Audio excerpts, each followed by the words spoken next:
What's up, guys? This is Coach Grant with First Down Training, and today we're going to be breaking down what taller wide receivers should be studying, okay? We're going to focus on maybe 4 things that wide receivers can do really that are on the taller side to create separation, to make big plays, to go up and win those jump ball catches. Let's get started. And guys, if you're a receiver and you want me to take a look at your route running, you want me to break it down just like this, check out that link in the description that says submit your film for a film breakdown. You'd get access to a private email where you could send in your film to me and I would break it down, draw on the screen, an audio breakdown, and send it right back to you. Hope to get you guys signed up soon. Let's get started. So the first thing we're going to take a look at here is this kind of post out by McLaurin. Now we're going to talk about this. DB did not play it bad, right? Now McLaurin might not be on the huge side, right? He's not 6'6" like maybe Mike Evans is, but I think this is something that a lot of bigger guys don't necessarily have, because here's the deal. We're not going to be as quick as those shorter receivers because it's just we're bigger guys. It's harder for us to move that fast. Now you get a special player like Julio Jones.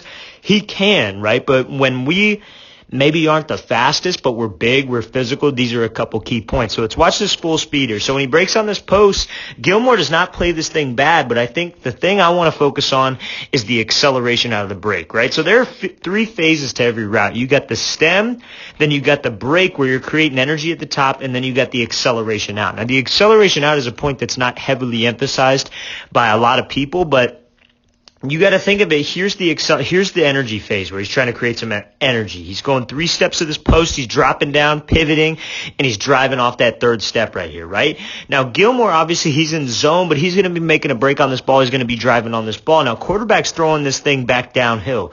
So we got to think of where this quarterback's putting this thing as a race, right? So as you bigger guys, it's going to be very hard for a DB to run through you. You know what I mean? Like for you to run at this ball and him to just run through your hands and pick this thing off. I know you guys probably know what I'm talking about, right? So if I'm here in this position where I'm looking back, this ball's in the air, this DB's coming out of his back pedal, I got to make sure that I'm pumping my arms and I'm driving my legs to make sure that I continue to get space from this DB, right? I got to pump my arms, drive my legs, and run. You see how McLaurin comes here and he runs back to this ball. Now he's catching this thing in traffic, but making a great play on this thing. That's a great job. Gilmore did not play this bad. Just when you're a bigger physical guy, it's a lot harder for this DB to make a play and try to make a play on your hands, maybe try to run through your hands and pick this ball off, especially if we accelerate out, especially if I hit my 3rd step when I snap down, this step right here, and this is pushing me out. I'm ripping my offhand right back down to where I want this thing to go, and I'm just pumping my arms and running. That's a great job here by McLaurin. Now, again, when I'm here, guys, and when I'm catching this thing in traffic, you see how McLaurin kind of lets this go to his body here because he's trying to wait till the last possible second. If he shows these hands too early and he sticks his hands out too early, DB's just going to rip right through those hands, right? So that's another thing that bigger receivers got to work on when we're catching this thing in traffic. We got to make sure that my hands are late. I'm always protecting this ball, that I'm taking care of this ball. I'm really using my size to my advantage, okay? So let's watch this thing full speed one more time. So again, acceleration out of the break is very important for much bigger receivers, okay? So now we're going to be taking a look at this kind of double move here, this like stutter go, but this is also going to talk about what big guys need to do at the top of the route to create some separation. So you see he gives this little stutter here, which really draws this DB in, gets this DB to jump, gets his cleats out of the ground, and now I can accelerate up. So besides the double move, right, we've all seen double move broken down before, but you see much bigger receiver, but you look how low he's getting, right? He's dropping these hips. He's very violent with his hips. That's how we're going to be able to change direction. When we see these real tall guys and they try to run like a comeback or they try to run like a curl or hell, even a dig sometimes, they're very tall. They pop their chest up. They sink their hips rather than drop their hips, right?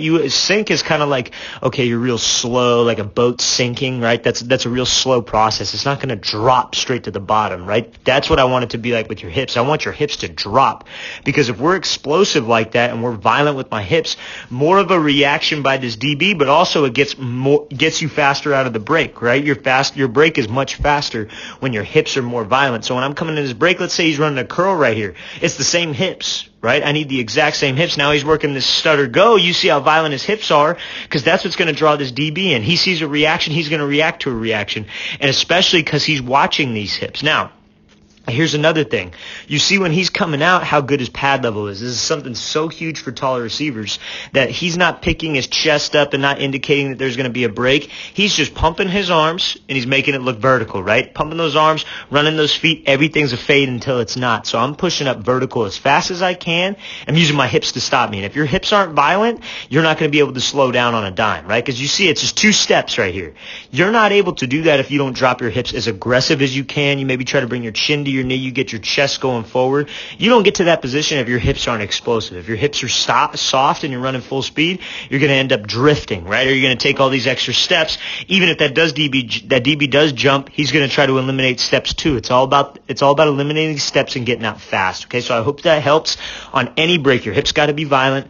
I got to be selling vertical. Okay, so let's watch this thing again. So drops those hips, draws the DB in, and let's accelerate out, catch this thing over the top. It's a great job here. So now we're going to talk about this catch in traffic going up for a ball. We're going to be taking a look at CD Lamb here. So I'm not going to focus too much on the route, obviously, but we're going to focus on this catch here. So another thing that taller receivers got to worry about is when you go up for a jump ball, or again, you got to go up for a catch in traffic, we want to be late with my hands, right? So you see CD's coming up here. You want to be late with it, but at the same time, when we got to go up and high point a ball, that's something that we got to talk about here, because that's going to be a situation, right? Quarterback sees a much bigger receiver, and this is something that I realized when I played quarterback as well. I got a bigger receiver, I'm going to let him go make a play, right? I got a quicker guy, I'm going to try to get it out to him in space. I got a bigger receiver, I know I got to rely on him to make those big catches when he's in traffic. So we got to be able to come up with this plays, or else we're going to stop getting the ball, right? We talked about it. We're not going to be getting a whole lot of space here. We're not going to be getting 10 yards of separation. So I got to be able to make these difficult catches. Now, how I make these catches when I go up is when you go up, I want your grip to be strong. I want your hands to be strong. I want you to go up strong. Because what a lot of people do is they'll go up soft because they're so focused on this jump, and they're not focused on grabbing this ball out of the air, that this DB will play those hands and knock the ball just out. Just like we were talking about having late hands when you're catching in traffic. Kind of the same idea. You want to go up with a strong grip. And now when I go up with a strong grip, you see I want to go straight to the tuck. So catch here, straight to the tuck, protect this thing so I'm not holding this thing out in front of my body for somebody to swat it by. On the next clip, you're going to see a better example of that. So let's watch this thing full speed one more time. So I can't stress that enough. We're going up for a high point double coverage. We got to come back to the ball maybe, going up for it. I want to have strong hands, go up with a strong grip. Let's watch it again. So coming off here. Quarterback gives him a shot. Just go up with a strong grip. Go up and snatch this thing. Bring it right to the tuck. So now we're going to be looking at this clip here. Goal line route. So going up to this high point, then bring that thing away from the DB. I love this. So anytime we're in a situation here, fellas, where we got this throw to like the back corner of the end zone, right? I got this throw to the back corner of the end zone, just quick little goal line fade, catch, get this thing up for the quarterback.